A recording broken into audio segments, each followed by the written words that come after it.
Need that fish to come on.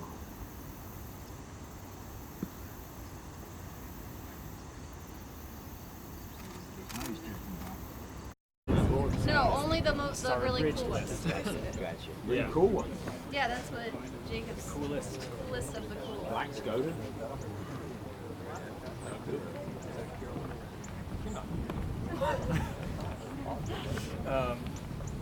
Wilson's snipe.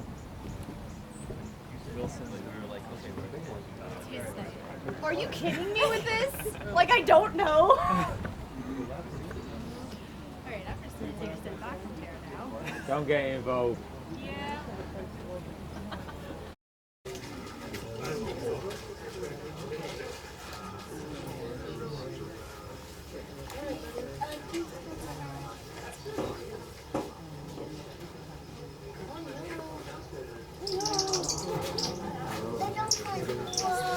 So remember that tiny band I just mentioned? Well, he has a feather. Okay. Well, that's on this guy. This is a male sharp-shinned hawk. Like I said, the smallest raptor that we're going to probably catch here in Cape May.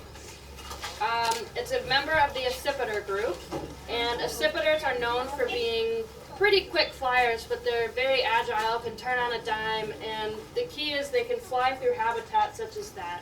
They're really great at flying through really dense forests and through shrubs and stuff, and the characteristics that help them with that are they have these short, rounded wings. Their tail can act as a rudder. They can just turn it like that. It's really great, so they can turn on a dime. And then they have these very long feet, or long legs and feet, and even talons, which can be seen a little better on their larger cousin, the Cooper's hawk. But that's really great when they're whipping through the forest and they see a songbird go into a bush or whatever. They can stick their leg into it and grab it and keep going. Their eye will be yellow, and then as they age, it'll turn to like an orangish yellow, and finally the adults will get like this blood red eye, and it's really pretty. And the back is also very brown with these rufous-tipped feathers, kind of on the upper wing coverts and the back and stuff. And the breast is also very brown and streaked, kind of teardrop shaped. The adults will become more solid-colored, bluish-gray, slate-colored on the back, very pretty. With a darker cap on the head, and then the breast will become more reddish and barred and more horizontal than these vertical streaks. Cold. It's nice in November we catch red tails, and they're just so thick with all their feathers, and they just keep you warm. It's great. So this is a female. We can put them near each other, and hopefully you can see that she's a little bit bigger. I know. And when we release them, we'll actually let the male go first since they're a little smaller, because you never know if, even in the same species, if she's going to turn on him. It does happen, so we'll give him a bit of a head start. Does anyone have any questions about habitat, behavior, the birds themselves? Yeah. Do all the hawks have the gyroscopic ability with the head? Right. To a degree, I guess. It's really well seen in the Cooper's hawks. The accipiters, like this guy, will do it. He's kind of doing it right now. I believe the falcons will do it. So yeah, I'd say yes, across the board. And that really helps. We do have a coop, so I was going to get to that. To see something as a potential meal, and you can't lose sight of it, because if you do, you've just lost your dinner, and that could mean you might starve if you keep doing that. Question. Yes. How do you protect your hands? How do you protect yourself when you're working with the birds? I don't. I'm careful. I haven't been footed yet. I've had a couple close calls with Cooper's hawks. But yeah, we don't really wear anything for that. Yes. How can you see the numbers on that tiny band? Right. No, that's a good question. And that's the unfortunate thing. If you see this bird out in the wild, it's likely you're not going to read this band number, which is sad. Any more questions? Yes. Will you be releasing these today? Are you ready?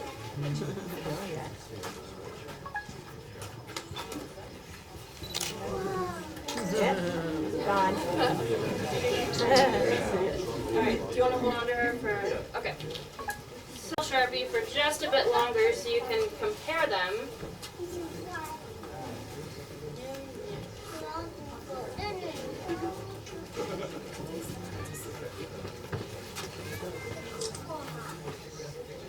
All right.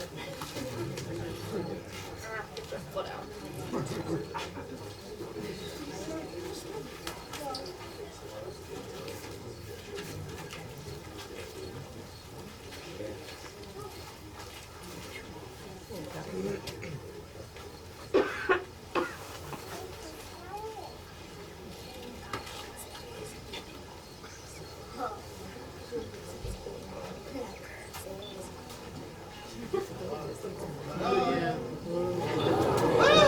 That kids were pretty lovely.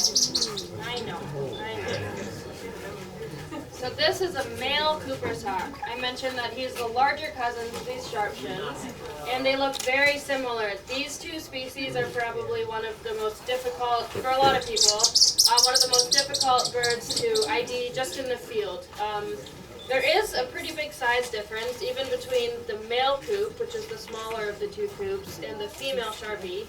And there's some other things. So he does still have the short rounded wings and this tail that acts like a rudder because they are accipiters. But the coops have these beautiful feathers on the back of the head, which we call hackles.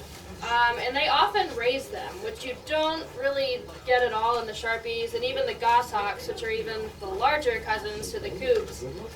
They often don't do the hackles as much either.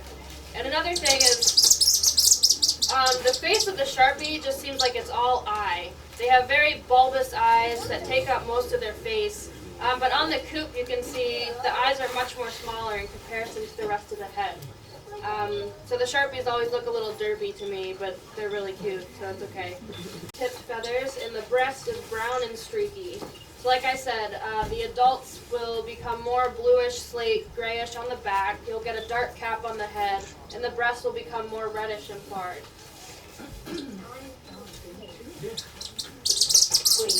I know.